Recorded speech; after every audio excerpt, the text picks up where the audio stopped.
করা হচ্ছে নতুন করে সংখ্যালঘু শব্দ দিয়ে। কি দিয়ে? সংখ্যালঘু। তো সংখ্যালঘু শব্দ দিয়ে যে রাজনীতি করা হয়, তো সংখ্যালঘু যারা, তারা সংখ্যাগুরু কমিউনিটির মধ্যে সাইফুর রহমানকে এভাবে দিনে দুপুরে কুপিয়ে হত্যা করে কিভাবে? আমরা তো সংখ্যাগরিষ্ঠ, তো সংখ্যাগরিষ্ঠ মানুষের মধ্যে একজনকে সংখ্যালঘু একজন হত্যা করে কিভাবে? এর আগে ফরিদপুরে হয়েছে, আমরা তখনও সাম্প্রদায়িক সম্প্রীতির বলি আওড়াইলাম। চট্টগ্রামে হইল, এখনও সাম্প্রদায়িক সম্প্রীতির বলি আওড়াচ্ছি, ঠিক আছে? এবং আমাদের সবাইকে বোঝানো হচ্ছে যে সবাই শান্ত থাকেন, কেউ কোনো রকমের টু শব্দ করবেন। আচ্ছা, করলাম না, টু শব্দ করলাম না, শান্ত থাকলাম, ধৈর্য ধরলাম, ঠিক আছে। এরপরও যদি আরও 10 জনকে মারা হয় তখন, এরপর যদি আরও 10 জনকে মারা হয় তখন আপনি আমাকে গ্যারান্টি দেন যে মারা হবে না। আপনারা আমাদেরকে গ্যারান্টি দেন যে মারা হবে না। যদি মারা হয় তখন আপনি বলছেন মারা হবে না ইনশাআল্লাহ, ঠিক আছে। যদি মারা হয় তখন, এখন আমি ধৈর্য ধরলাম, এখন আমি সাম্প্রদায়িক সম্প্রীতির কথা বললাম, এখন আমরা চুপ থাকলাম, কেউ এগ্রেসিভ কোনো ভূমিকায় গেলাম না, এবং যাওয়া উচিত না, ঠিক আছে, খালাস। আর আপনি আমাকে গ্যারান্টি দেন এই ঘটনাগুলো আগামীতে ঘটবে না। প্রশাসন গ্যারান্টি দেন, সরকারে যারা আছেন গ্যারান্টি দেন, দিতে পারবেন? যদি দিতে না পারেন, কেন পারবেন না? যদি দিতে না পারেন তাহলে গ্যারান্টি কেন দিতে পারবেন না? তার মানে আপনার প্রশাসন ফেল করেছে এখানে। সেই ভাইকে হত্যা করা হয়েছে, সেই ভাইয়ের হত্যাকারী যদি 20 জন 30 জন হয়, প্রশাসনের পক্ষে এটা কোনো বিষয় না 30 জনকে কারাগারে নিয়ে আসা এবং আচ্ছা মতো রিমান্ডে সিদ্ধ ডিম ঢোকানো, কোনো বিষয় না। রিমান্ডে ওলামায়ে কেরামের পা ভেঙে দিতে পারেন, তাহলে এটা কেন পারছেন না? তাহলে আপনারা আসলে আমাদেরকে কানাকে মক্কা দেখাচ্ছেন, আপনারা কানাকে মক্কা দেখাচ্ছেন, এই তো। এখন যদি গ্যারান্টি না দিতে পারেন, তার মানে এই সমস্যাটা থাকতে পারে। গ্যারান্টি না দিতে পারার অর্থই হচ্ছে আপনি নিজেই ভয় পাচ্ছেন, নিজেই আপনি শিওর না যে সমস্যাটা আসবে কি না। কারণ আপনি জানেন যে আমি সমস্যাটাকে ডিল করতে পারি না, আসতেও পারে, এই জন্য আমি গ্যারান্টি দিতে পারছি না। আমাদের উপদেষ্টাদেরকে বলেন গ্যারান্টি দিতে যে এরকম ঘটনা আগামীতে আর কখনো ঘটবে না। আমরা তো সবাই শান্ত আছি, কেউ তো একটা টোকাও পর্যন্ত দেয়নি, কাউকে দিয়েছেন? আচ্ছা, ঠিক আছে। আবার আমি প্রশ্ন করছি, যদি গ্যারান্টি না দিতে পারে এবং না দিতে পারাটাই তাদের ব্যর্থতা, এবং এর যদি উপযুক্ত বিচার তারা করতে না পারে, না করতে পারাটাই ব্যর্থতা সংখ্যাগরিষ্ঠ মুসলিম রাষ্ট্রে, তাহলে এই ঘটনা যদি আগামী 1 বছরে, 2 বছরে, 5 বছরে আবারও রিপিটেড হয় এবং একজনের জায়গায় 3 জন, 4 জন, 5 জন, 10 জন পর্যন্ত পৌঁছায়, তখন আপনাদের ভাষাটা কি হবে? তখন আপনারা কি ভাষায় কথা বলবেন আর আমাদেরকে কি বুঝাবেন? এটা আমার প্রশ্ন। আরও প্রশ্ন আছে, সাইফুর রহমান যদি আপনার ছেলে হইতো তাহলে কি হতো? সাইফুর রহমান যদি আমাদের উপদেষ্টাদের কেউ হতো তাহলে কি হতো? সাইফুর রহমান যদি আমাদের যে ওলামায়ে কেরামগণ, শ্রদ্ধার সাথেই বলছি, বিনয়ের সাথে, আপনাদের যদি ছেলে হতো আপনারা কি সেম কথা বলতেন কিনা? সাইফুর রহমান যদি আপনার মেয়ের জামাই হতো তাহলে আপনি সেম কথা বলতেন কিনা? এই জায়গাগুলো তো অনেক গ্যাপস আছে। আমাদের এত স্বার্থপর চিন্তা চেতনা যে আমার তো আর নিজের ছেলে মরে নাই, আমার তো আর নিজের ভাইকে মারা হয় নাই, আপনি তো তাকে আপনার ভাই মনে করতে পারছেন না এখনো। এখন পর্যন্ত আপনি সাইফুর রহমানকে আপনার ভাই মনে করতে পারেন নাই। সবাই চুপ। আর আমাদের কিছু সুরসুরি মানহাজের কিছু মানুষ আছে, সুরসুরি আর গিরগিটি মানহাজ, মানে তাগুতের নাম এক্স হইলেও তার পক্ষে, ওয়াই হইলেও তার পক্ষে, জেড হইলেও তারই পক্ষে, সবসময় চুপ। একদম সুরসুরি মার্কা ঠান্ডা ঠান্ডা মানহাজ মানুষকে দেওয়া হয় এবং তারা একটু জনপ্রিয়, এই কারণে জনগণও চুপ হয়ে যায়। তাদের একটা স্ট্যাটাস দেখে মানুষ চুপ। হ্যাঁ, আমার তো আকাবির, আমার তো অমুক, আমার স্কলার এই বলছে, আমার শায়েক এই বলছে, বাস আমি চুপ।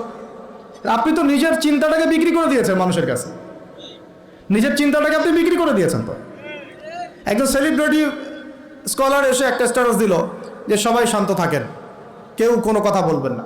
কেন কথা বলবো না আমি? শান্ত থাকেন বলার আগে আপনার বলা উচিত ছিল যে আমার ভাইকে এভাবে মারা হয়েছে, আমি তীব্র নিন্দা জানাই এবং এর বিচার আমি দাবি করি। তারপরে আপনি বলতে পারতেন আপনারা শান্ত থাকেন, আমরা বিষয়টা ডিল করছি। এই যে ব্রেন ওয়াশ, এই যে আমাদের একটা জজবাকে এভাবে দমন করে দেওয়া হচ্ছে, এর ফলাফল কিন্তু আপনাদেরকে ভোগ করতে হবে। আচ্ছা, ঠিক আছে, 10 জন মারা হলো, চুপ করে থাকেন, ভালো কথা। আরও 100 জন মারা হলে তখনই কি চুপ করে থাকবেন? যদি একটা জেলার উপর আক্রমণ হয় তখনই কি চুপ করে থাকবে? আপনারা শয়তান থেকে পালাতে চাচ্ছেন, কিন্তু শয়তান তো আপনাকে ছাড়বে না। আপনি কিছু বলেন আর নাই বলেন, আমি বলছি না এখনই বলেন, আমি বলছি আপনি এই হত্যার উপযুক্ত বিচার আমাদের সামনে নিশ্চিত করেন। জাতির সামনে এই ২০-৩০ জন লোককে হাজির করে প্রকাশ্যে ফাঁসি দিয়ে দেখান যে হ্যাঁ আমরা সাইফুর রহমানের পক্ষে আছি। কিছুই করতে পারেন নাই পর্যন্ত, আপনারা কিছুই করতে পারেন নাই। ফরিদপুরের ঘটনা কিছু করতে পারেন নাই। এরকম ঘটনা বিচ্ছিন্ন না, এরকম ঘটনা বাংলাদেশের লাস্ট ৫ বছরে এবং বিগত ১৫ বছরে অনেকগুলো হয়েছে। কিছু ঘটনা আমরা জেনেছি, কিছু ঘটনা আমরা জানি না, বেশিরভাগই আমরা জানি না। তো এই যে সমস্যাগুলো আমি সিরাত থেকে কেন বলছি, কারণ সিরাতে আপনাকে এগুলো সমাধান দিবে।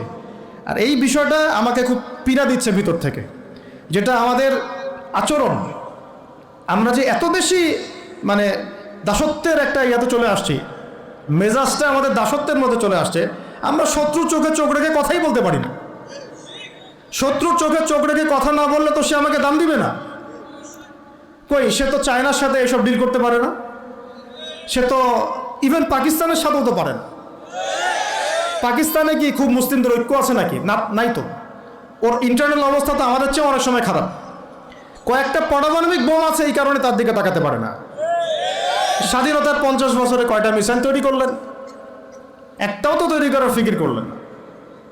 তাহলে বিগত 50 বছরের ইতিহাস যদি আমরা ঘাঁটি, তাহলে দেখব যে যত রকমের মানব রচিত তন্ত্রমন্ত্র আছে, এই তথাকথিত গণতন্ত্রই বলেন, আর এই জাতীয়তাবাদের কথাই বলেন, আর এই তথাকথিত ধর্মনিরপেক্ষতাবাদ, আর এই কমিউনিজম যা আছে সব ফেল করেছে। পশ্চিমা সব মতবাদ এখানে এমনভাবে ফেল করেছে যেটা ইতিহাসে বিরল। তাহলে একটা মাত্র পথ আপনাদের সামনে এখন খোলা আছে, যেই পথ দিয়ে এই সমস্ত সমস্যার সলিউশন আনা সম্ভব। সেই পথটাই হচ্ছে ওই যে লেখা আছে, সিরার আলোকে উম্মার সংকট নিরসন কর। ওই সিরাতের আলোকে যদি উম্মার সংকট নিরসন করতে না পারি, আর কোনো রাস্তা আমাদের সামনে খোলা নাই। দিন কায়েমের শর্ত 3টা বলেছেন না? 3 নম্বর শর্তটাই হচ্ছে এটা যদি ইবাদত হয়, দিন কায়েম যদি একটা ইবাদত হয়ে থাকে, তাহলে সেই ইবাদত কবুল হবে শুধু একজন ব্যক্তির তরিকায়। কার তরিকায়? মুহাম্মদ রাসূলুল্লাহ সাল্লাল্লাহু আলাইহি ওয়াসাল্লামের তরিকায়। ইবাদত হতে হবে এক আল্লাহর জন্যে, হালাল রিজিক থাকতে হবে, এবং তরিকা হতে হবে কার? মুহাম্মদ রাসূলুল্লাহ সাল্লাল্লাহু আলাইহি ওয়াসাল্লাম। তো মুহাম্মদ সাল্লাল্লাহু আলাইহি ওয়াসাল্লামের তরিকাই হচ্ছে সিরাত, যেটার মধ্য দিয়ে আমরা দিন কায়েম করব ইনশাআল্লাহ। আর কোনো রাস্তা খোলা নাই। যত তন্ত্রমন্ত্র নিয়ে আসো, যত তন্ত্রমন্ত্র, এখন তো 4টা-5টা আছে, আরও যদি নতুন কোনো তন্ত্রমন্ত্র নিয়ে আসে, তারপরেও এই জাতির মুক্তির কোনো পথ নাই সিরাত ছাড়া। এখন আমাদেরকে আগে সিরাত পড়তে হবে ভাই, সবাইকে আগে সিরাতটা পড়তে হবে। সিরাত পড়লে পরে আপনারা বুঝতে পারবেন যে ইনশাআল্লাহ তাআলা কোন পথে আমাদেরকে হাঁটতে হবে। সিরাত একটা গল্পের নাম নয়। যেমন ওযু করার সুন্নত আছে, তারপরে নামাজের সুন্নাহ পদ্ধতি আছে, আপনি মিসওয়াক করতে গেলেও একটা সুন্নাহ পদ্ধতি আছে, ইস্তেনজায় গেলেও একটা সুন্নাহ পদ্ধতি আছে, সওম রাখবেন সুন্নত একটা পদ্ধতি আছে। প্রত্যেকটা ইবাদতের, কাপড় পরা, কাপড় খোলা, বাসায় ঢোকা, বাসা থেকে বের হওয়া, গাড়িতে চড়া, প্রত্যেকটা পদক্ষেপের সুন্নত পদ্ধতি আছে। তো সিরাত আসলে কি? সিরাত হচ্ছে একটা সুন্নত। সিরাত নিজেই একটা সুন্নত। কিসের সুন্নত? সিরাত হচ্ছে কিভাবে আল্লাহ পাকের জমিনে সমস্ত তাগুতি, কুফরি, শিরকি, বিধান, মতবাদ, শক্তিকে উপরে ফেলে আল্লাহর দিন প্রতিষ্ঠা করতে হয়, এই সুন্নত। বুঝাতে পারলাম কথাটার গভীরতা? সিরাতও একটা সুন্নত। কিসের সুন্নত? কিভাবে একটা কুফরি সমাজকে উৎখাত করতে হবে, একটা তাগুতি সিস্টেমকে চেঞ্জ করতে হবে, কিভাবে আল্লাহদ্রোহী শক্তিকে পরাজিত করতে হবে, কিভাবে যেখানে লা ইলাহা ইল্লাল্লাহ মোটেই নাই সেখানে সেটা কায়েম করতে হবে। এক কথায় আল্লাহ পাকের জমিনে আল্লাহর দিন কায়েমের সুন্নতের নাম সিরাত। বুঝতে পেরেছি কথা? এটা কোনো গল্পের নাম নয়। নবী সাল্লাল্লাহু আলাইহি ওয়াসাল্লাম এত সালে জন্ম নিয়েছিলেন, তার বাবার নাম আব্দুল্লাহ ছিল, মায়ের নাম আমিনা ছিল। This is not the reality of সিরা। এটা সিরাতের বাস্তবতা না আর কি। সিরাত মানে এটা গল্প না, ওটা আমরা আমাদের বাচ্চাদেরকে ঘুমানোর সময় শোনাই যে আমাদের শেষ নবীর নাম মুহাম্মদ রাসূলুল্লাহ সাল্লাল্লাহু আলাইহি ওয়াসাল্লাম, তার বাবার নাম আব্দুল্লাহ, মায়ের নাম আমিনা, দাদার নাম আব্দুল মুত্তালিব, চাচা আবু তালেব, হ্যাঁ ইত্যাদি। বাবা মারা গিয়েছেন জন্মের আগে, মা ইন্তেকাল করেছেন 6 বছর বয়সে, দাদা ইন্তেকাল করেছেন 8 বছর বয়সে, এরপরে আবু তালেবের কাছে তিনি মানুষ হতে লাগলেন। এইগুলো গল্প। তো এইটা আর সিরাতের আলোকে বর্তমান প্রেক্ষাপটের সমস্যা বের করা, এটাকে সলভ করা, আর সিরাতের আলোকে দিন কায়েম করা, এই জিনিসটার এক না, এটা ডিফারেন্ট। তা আমরা এখন সিরাত কেন্দ্রিক যত আলোচনাই করছি বাংলাদেশে এবং করব, আলোচনার গন্তব্যটা হবে এরকম যে সিরাতের আলোকে দিন প্রতিষ্ঠা, সিরাতের আলোকে দিন প্রতিষ্ঠা। কারণ আমাদের দেশে দিনের রাজনৈতিক অবস্থান নাই, আমাদের দেশে দিনের রাজনৈতিক অবস্থান নাই। দিন সিরাতের আলোকে কায়েম করতে হলে কয়টা ক্ষেত্রে কায়েম করতে হবে সেটা আগে জেনে নেই। আচ্ছা, তার আগে একটা জিনিস আলোচনা করে নেই যে দিন কায়েম কি দুনিয়াবি কাজ না ইবাদত? এতটুকু তো বুঝেন, দিন কায়েম একটা ইবাদত। নামাজ, সওম, যাকাত, জিহাদ, তাবলীগ, দিন প্রতিষ্ঠা, যেটাকে আমরা আরবিতে বলি ইকামাতে দিন, এটা কি? তাহলে একটা নিঃসন্দেহে ইবাদত। আমাদের নবীজি করেছেন, নবীজি নিজে করেছেন তো, সাহাবায়ে কেরাম এই যে 1400 বছর ধরে সলফে সালেহিন আকাবের আমাদের আসলাফরা করেছেন না? সবাই করেছেন। আচ্ছা, এখন এটা যদি ইবাদত হয়, ইবাদত কবুলের শর্ত কয়টা? একজন বলেন দেখি, ইবাদত কবুলের শর্ত কয়টা? 3টা, তাই তো? বেসিক শর্ত কয়টা? 3টা। একটা হচ্ছে ইবাদত হতে হবে এক আল্লাহর জন্য। কার জন্যে? তাহলে এই আল্লাহর জমিনে সিরাতের আলোকে দিন কায়েম করার লক্ষ্য উদ্দেশ্য থাকবে শুধু এক আল্লাহর সন্তুষ্টি অর্জন করা, শুধু এক আল্লাহকে রাজি খুশি করার জন্যে আমরা আল্লাহর জমিনে দিন কায়েমের চেষ্টা করব। খালাস, কথা ঠিক আছে? আচ্ছা, যদি এখানে উদ্দেশ্য থাকে না আমি আমার পদের জন্য চাচ্ছি, না আমি নেতৃত্বের জন্য চাচ্ছি, না আমি কোনো একটা ফেরকার আমির হওয়ার জন্য চাচ্ছি, অথবা আমি কোনো রাজনৈতিক পদের জন্য চাচ্ছি, তখন ইবাদতটা ইবাদত বলে গণ্য হবে না, বা ইবাদতটার নেকির জায়গায় গুনাহ হতে পারে, নেকির জায়গায় গুনাহ হতে পারে, কারণ সেটা আল্লাহ পাকের সন্তুষ্টির জন্যে ছিল না। মানুষ আমাকে পপুলার মনে করে তাই আমি একটু গলা ফাটায় কথা বললাম, বিষয়টা এরকম না। কথা এখান থেকে আসবে না, কথা এখান থেকে আসবে, কথা এখান থেকে আসবে না, কথা আসবে কোত্থেকে? এখান থেকে। এখান থেকে এসে আরশে আজিমের মালিক পর্যন্ত পৌঁছাতে হবে, এই উদ্দেশ্যে আমার কথাগুলো হবে, কাজগুলো হবে। তাহলে দিন প্রতিষ্ঠার উদ্দেশ্য হবে এক আল্লাহর সন্তুষ্টি অর্জন করা, এটা প্রথম পদ। 2, রিজিক হালাল হতে হবে, সেটা তো আমরা জানি। রিজিক কি হতে হবে? হালাল হতে হবে, যেটা আমাদের 90%-এরই কম বেশি হারাম। কম বেশি কি 90%-এরই হারাম। দাড়ি টুপি পাগড়ি জুব্বা পরে আমরা যারা চলাফেরা করি, আমাদেরও বহু মানুষের রিজিক হারাম। অনেকেই সুদি কারবার করি, সুদি লেনদেন করি, অনেকেই মাপে কম দেই, অনেকে আবার আল্লাহ রাস্তার সময় দিচ্ছি, বোনের সম্পত্তি দেই না। অনেকে দেখা যায় মাল সিন্ডিকেট করি, দাড়িওয়ালা লোক ফার্ম ঘাটে বসে ব্যবসা করছে, মাপে কম দিচ্ছে। দাড়িওয়ালা লোক যাত্রাবাড়িতে তার একটা গোডাউন আছে, সেখানে সে পণ্য মজুত করছে, সিন্ডিকেট করে দাম বাড়াচ্ছে। রিজিকটা কি হালাল হলো না হারাম হলো? তো রিজিক হালাল হওয়াটা এত কঠিন শর্ত, যেটা এই যুগে আসলে উতরে ওঠা খুব কঠিন। এই কারণে বহু কিছু হচ্ছে, আবেগ অনেক কিছু হচ্ছে, বড় বড় অনেক লেকচার আমরা দিচ্ছি ঠিকই, বাস্তবতা আসছে না, বাস্তবতা আসছে না। বাস্তবতা হচ্ছে এমন যে আমাদের একজন উপদেষ্টা সাহেব বসে আছেন, তার সামনে দাঁড়িয়ে আলোচনা যিনি করছেন, বক্তব্য যিনি দিচ্ছেন, উচিত ছিল তাকে বসিয়ে মাইক্রোফোন দেয়া আর তার দাঁড়িয়ে আলোচনা শোনা। উচিত ছিল সেই ওস্তাজকে মাইক্রোফোন দিয়ে বসতে বলা, এবং তার উচিত ছিল দাঁড়িয়ে থেকে তার কথা শোনা। বাস্তবতা হচ্ছে যে আমরা সোশ্যাল, রাজনৈতিক, অর্থনৈতিক বিভিন্ন জায়গায় এখন পর্যন্ত ওই শক্তি অর্জন করতে পারি নাই যে শক্তি ওমর রাদিয়াল্লাহু আনহুর সময় আমাদের ছিল। এটা তো বাস্তবতা। কিন্তু মাঠে ময়দানে আমাদের কথা হচ্ছে মাশাআল্লাহ, অনেক বড় বড় কথা আমরা বলছি, অনেক সময় শোডাউন করে জনবল দিয়ে বা স্লোগান দিয়ে মনে করছি যে আমরা অনেক কিছু করে ফেলেছি, কিন্তু বাস্তবতাটা এমন না। বাস্তবতা অনেক অনেক অনেক বেশি খারাপ, যেটা আমরা চাই এই খারাপ অবস্থাটা দূর হোক, এই জন্যে আলোচনাগুলো আসা উচিত। বাস্তবতা হচ্ছে আবেগ দিয়ে দিন প্রতিষ্ঠা হবে না। আবেগের দরকার আছে, তবে আবেগের উপরে বিবেককে স্থান দিতে হবে এবং খুব ডিপ্লোম্যাটিক হতে হবে, বাস্তবতা বুঝতে হবে, প্রজ্ঞা হিকমার সাথে আমাদেরকে আগাতে হবে।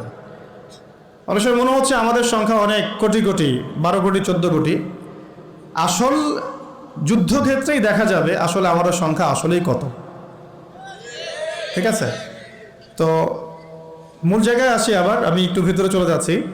যে আমরা যদি একটা কাজকে ইবাদত মনে করি, সেই কাজটা ইবাদত হিসেবে গণ্য হওয়ার জন্যও 3টা শর্ত আমাকে পূরণ করতে হচ্ছে। আল্লাহ পাকের সন্তুষ্টির জন্যে, 2 হচ্ছে সেই কাজটা করতে গিয়ে, আমার ইবাদত করতে গিয়ে আমার রিজিকটা অবশ্যই হালাল হতে হবে।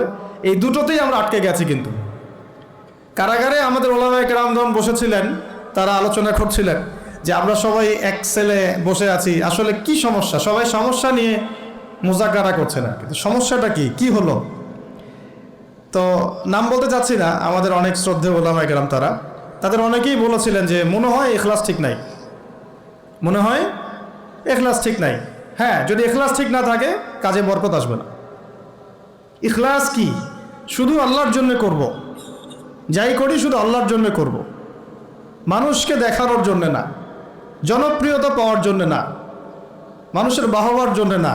এমনকি আমি যদি চাই বাংলাদেশের শরিয়া আইন কায়েম হোক, সেটা চাবো আল্লাহর জন্যে, আমি ক্ষমতায় গিয়ে কায়েম করব এই জন্য না।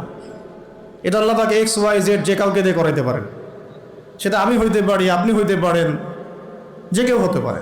কিন্তু আমি চাচ্ছি শরিয়া আইন বাস্তবায়িত হোক।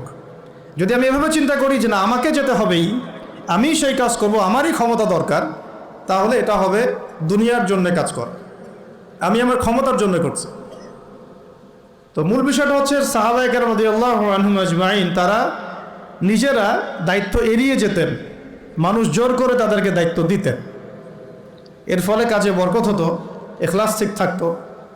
তারা দিনের বেলা ঘোড়সাওয়ার থাকতেন, রাতের বেলা দরবেশ থাকতেন। এই জন্যই দেখা যায় যে উমর রাদিয়াল্লাহু আনহু খেলাফতের সময় একটা বকরির বাচ্চাও না খেয়ে মারা যায় নাই। সুবহানাল্লাহ।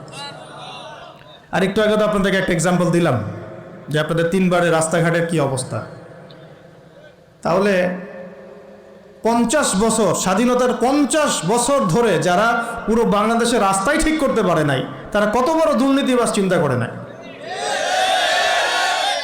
50 বছর ধরে একটা দেশকে রাডারবিহীন থাকতে হচ্ছে, স্যাটেলাইটবিহীন থাকতে হচ্ছে, পারমাণবিক কোনো অস্ত্র নাই, নিউক্লিয়ার কোনো মিসাইলস নাই, কোনো জিওপলিটিক্যাল বড় বড় রাষ্ট্রের সাথে অ্যালায়েন্স নাই। পক্ষান্তরে উল্টা কুফার, তাগুত, মুশরিকদের দাসত্বে আমাদেরকে নিয়ে গেছে। তাহলে 50 বছরের খেয়ানতের লিস্ট করলে মানে এক আসমান থেকে 2য় আসমান পর্যন্ত হবে আর কি লিস্টটা।